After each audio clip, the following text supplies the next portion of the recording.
तो भाई लोगों, स्क्विड गेम रिलीज हो चुकी है और तुम्हारे भाई ने देख ली है। और मैं बता दूं कि यार मुझ जो नॉस्टैल्जिया पुरानी सीरीज ने दिया हुआ था ना, ये सीरीज ने नहीं दे पाया। मतलब आप सोचिए कि फर्स्ट टाइम पे नेटफ्लिक्स पे रिलीज हुई थी, जहां पर बच्चे को गेम उनको ऐसा खतरनाक लेवल दिया जाता है, मतलब इतना खतरनाक ट्रांसफॉर्मेशन किया जाता है कि आप सोच के भी घबरा जाते हो। मैंने भी जब इसको फर्स्ट टाइम देखा था तो भैया क्या होगा इसमें बताएंगे, लेकिन जैसे ही रेड लाइट और ग्रीन लाइट चालू हुआ तो उसके बाद में मौतें चालू होती है। और जो एक्सप्रेशन देखने के लिए मिलता है एक्टर होन का, वो देख कर है ना आप भी शौकीन में हो जाते हो। और फिर आपके दिमाग में भी एकदम थ्रिलिंग और चिंताजनक बातें चलने लग जाती है कि बाबा आगे आप कौन सा गेम लेके आएंगे बच्चों का, जिसके अंदर इनको खिलाया जाएगा और आप कौन मरेगा। तो मतलब वो सीरीज की बातें अलग थी। और मैं बता दूं कि लॉक एंड की, स्ट्रेंजर थिंग, सेक्रेट गेम जैसी वेब सीरीज थी जो उन्होंने कमा के दिया था, ये सीरीज ने भी नेटफ्लिक्स को उतना ही पैसा कमा के दिया था। और ये नेटफ्लिक्स की हमेशा टॉप सीरीजों में से एक सीरीज मानी जाती है। और उसके जो हर एक गेम था, मतलब हर एक गेम में जिस तरीके से मौतें होती है और जो टेंस वाला माहौल बनता है चिंताजनक, वो देख कर ना आपको भी और मजा आता है कि और पूरे 10 के 10 एपिसोड थे, उसमें एक भी एपिसोड ऐसा नहीं लगा था कि जो आपको निराश कर दे। लेकिन सीजन 2 ने मुझे थोड़ा निराश करा था, लेकिन जो सीजन 3 था उसने तो पूरा ही निराश कर दिया। मतलब कहा जाए तो सीजन 2 में ही इसकी कहानी खत्म कर देनी चाहिए थी। और जो उसका आगे का कनेक्शन दिखाया गया, जिस तरीके से हमें बोला जा रहा है कि ये यूनिवर्स बनने वाला है, पर इसमें यूनिवर्स बोलने वाली जैसे कुछ चीज़ लग भी नहीं रही है।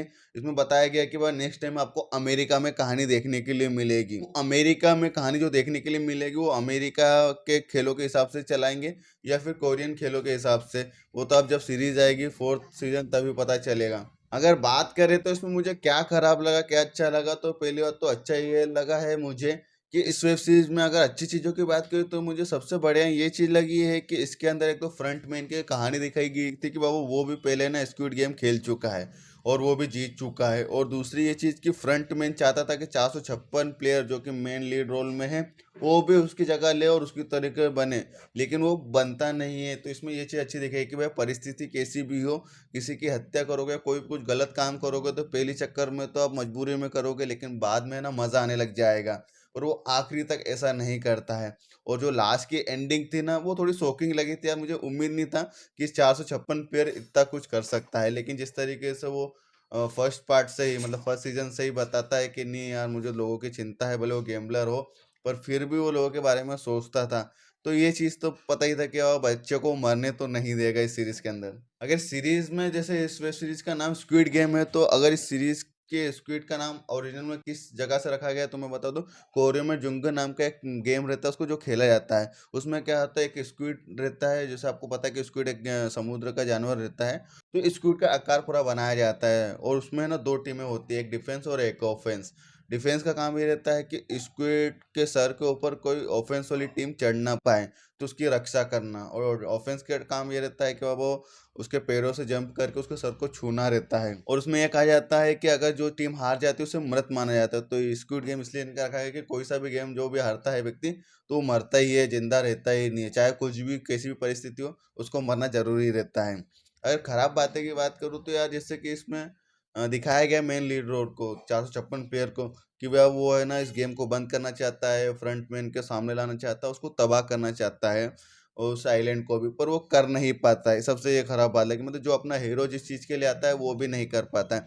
अगर दूसरी तरफ देखें डिटेक्टिव हांग को, तो वो भी है ना आइलैंड का पता लगा कर उसको बर्बाद करना चाहता है, लेकिन वो भी इस चीज़ को कर नहीं पाता है। और इधर देखा जाए तो फ्रंट मैन ही है जो अपने सारे काम कर लेता है। और उसके बाद में आप देखोगे तो जो गार्ड रहता है 11 नंबर की, वो अपना काम पूरा करती है, जो जो है ना 246 प्लेयर को बचा लेती है, क्योंकि उसकी बेटी को भी वो बचा नहीं पाती है, इसलिए है ना वो है ना उस प्लेयर को बचा लेती है। अगर दूसरी तरफ बात करें तो कुछ चीज़ें मुझे थोड़ा समझ में नहीं आई। कि पहली चीज़ तो यह है कि जो फ्रंट मैन रहता है वो क्यों अपने भाई के बस में उस बच्चे को दे देता है।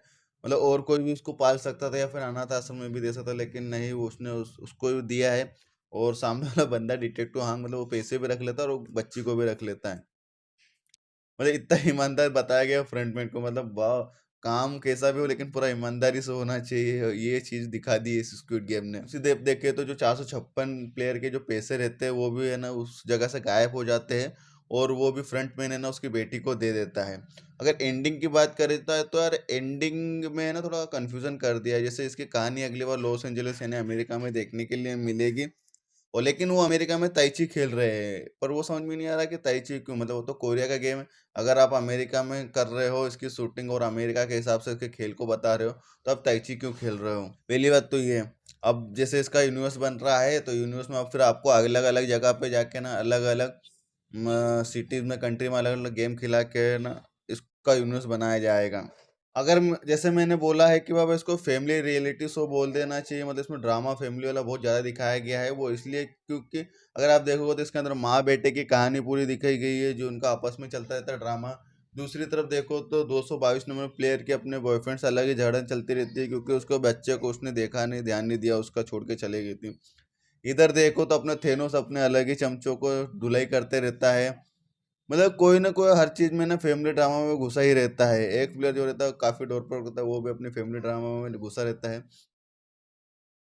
मुझे इसमें ना सबसे मेन अच्छा मोटिव तो उसका लगा था, जो आती है जो ट्रांसजेंडर रहती है वो अपनी सर्जरी के लिए पैसा इकट्ठा करना चाहती है, और वो एक्स मर्सनरी भी रहती है, तो वो है ना अपना काम, मतलब पूरी फिल्म में मतलब पूरी वेब सीरीज में वो उसका एक ही काम रहता है, और जैसे बचाना दूसरे को हिफाजत करना, या फिर वो अपने पैसों के लिए कुछ भी कर सकती है, तो ये चीज़ें उसको देखने के लिए मिलती है। बाकी जो एक्स मर्सनरी रहता है जो धोखा दे देता है, वो बंदे का अलग ही सिस्टम चलता रहता है कि वो बंदा है ना मतलब गोलियां तो लेने जाता है लेकिन डर के छुप के बैठ जाता है। वो क्यों बैठता है इसका रीजन भी नहीं दिखाया गया है। देखा जाए तो मुझे सबसे बढ़िया ना थेनोस का कैरेक्टर लगा था, मतलब बहुत ही हरामी कैरेक्टर इसको दिखाया गया था, और नाम भी इसको थेनोस सही सर रखा है, मतलब अपने काम के लिए किसी की भी बलि दे देता था। और इस सीरीज में एक चीज आपको और देखने के लिए मिलेगी कि फर्स्ट सीजन से लेकर आखिरी के तीसरे सीजन तक अभी तक के उसमें है ना सबके सब है ना जुआरी ही दिखाए गए थे, चाहे वो स्टॉक मार्केट जुआरी ले लो, क्रिप्टो की जुआरी ले लो, या फिर हॉर्स रेसिंग, मतलब कोई सा भी टाइप का जुआ रहता है वो पूरे के पूरे जुए में ही बर्बाद हुए रहते हैं। इसमें सिर्फ जितने भी प्लेयर्स आते हैं सबके सब जुआरी ही रहते हैं। तो मुझे तो कहूंगा कि ठीक ठाक लगी वेब सीरीज। नेटफ्लिक्स वालों ने इसको शायद बर्बाद कर दिया, फिर इसके क्रिएटर ने किसी ना किसी ने तो हाथ ही है इसको बर्बाद करने का।